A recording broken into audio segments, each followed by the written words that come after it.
নির্বাচন নিয়ে যথেষ্ট আলোচনা সমালোচনা হয়েছে। এই বিষয়টি নিয়ে আমরা আর কোনো কথা বলতে চাচ্ছি না।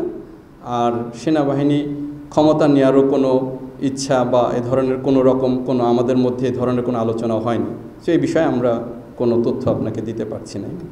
অফিসার্স অ্যাড্রেস, দেখুন, সেনাবাহিনী প্রধান যে কোনো সময় বা সময়ে সময়ে অফিসার, জেসিও, এনসিও সৈনিকের সাথে কথা বলে থাকেন, দিক নির্দেশনা দিয়ে থাকেন। এটি তারই একটি ধারাবাহিকতা মাত্র। এখানে আমরা কোনো সাংবাদিককেও ডাকিনি, তিনি জাতির উদ্দেশ্যেও কোনো ভাষণ দেননি, বা আইএসপিআরও সরকারিভাবে কোনো বিবৃতি দেয়নি। সো আপনারা যেটা গণমাধ্যমে বা সোশ্যাল মিডিয়াতে দেখছেন, এইটার সঠিকতা বা বস্তুনিষ্ঠতা নিয়ে যথেষ্ট বিবেচনার দাবি রাখে। তো সে বিষয়ে আপনারা ভালোই বুঝতে পারছেন। আর আপনার যে বাকি বিষয়গুলো, সেগুলোর বিষয়ে আমি আগের মতোই বলবো যে জাতীয় নিরাপত্তা বিঘ্নিত হয় এমন কোনো বিষয়ে সেনাবাহিনী সম্পৃক্ত হবে না।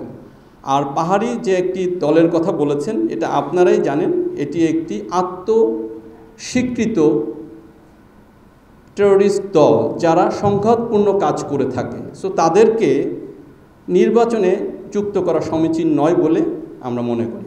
দেখুন, আমি বলেছি এটা নিতান্তই অফিসার্স অ্যাড্রেস একটি নিতান্তই আমাদের বাহিনীর অভ্যন্তরীণ বিষয়, এবং গণমাধ্যমে আপনারা যেটা দেখতে পাচ্ছেন এটা সঠিকতা নিয়ে যথেষ্ট সন্দিহান। কারণ আমরা এখানে কাউকে যদি আমরা কোনো কিছু জানাতেই চাইতাম তাহলে আমরা আপনাদেরকে ডাকতাম, গণমাধ্যম থাকতো, সেখানে আইএসপিআর সরকারিভাবে বিবৃত দিত। আমরা কিন্তু এগুলো কোনো কিছুই করিনি। তো এটা আমাদের জাস্ট একটা রেগুলার রুটিন অ্যাফেয়ার। সেনাবাহিনী প্রধান প্রায় হরহামেশাই আমাদের সাথে কথা বলেন এবং তার দিক নির্দেশনা দিয়ে থাকেন। আরাকান আর্মির সাথে আমাদের সরাসরি কোনো যোগাযোগ নেই।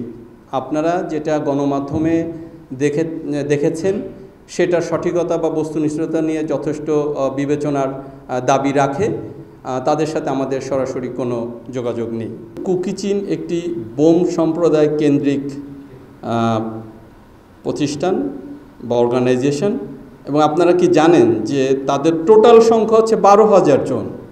তো 12,000 জন কীভাবে 30,000 ইউনিফর্মের জন্য করে? তো সোশ্যাল মিডিয়া বা যে কোনো মিডিয়াতে আপনারা যে তথ্যগুলো পান, আসলে এগুলোর সঠিকতা বা এগুলোর বস্তুনিষ্ঠতা যাচাই করার যথেষ্ট সুযোগ রয়েছে। তো এই একটি ইনফরমেশন থেকে আপনি বুঝতে পারেন যে 12,000-এর মধ্যেও তো সবাই আবার সশস্ত্র বা আর্মড গ্রুপের সাথে সংযুক্ত নয়। সো 30,000 পোশাক বা ইউনিফর্মের বিষয়টি এটা নিয়ে যথেষ্ট সন্দিহান।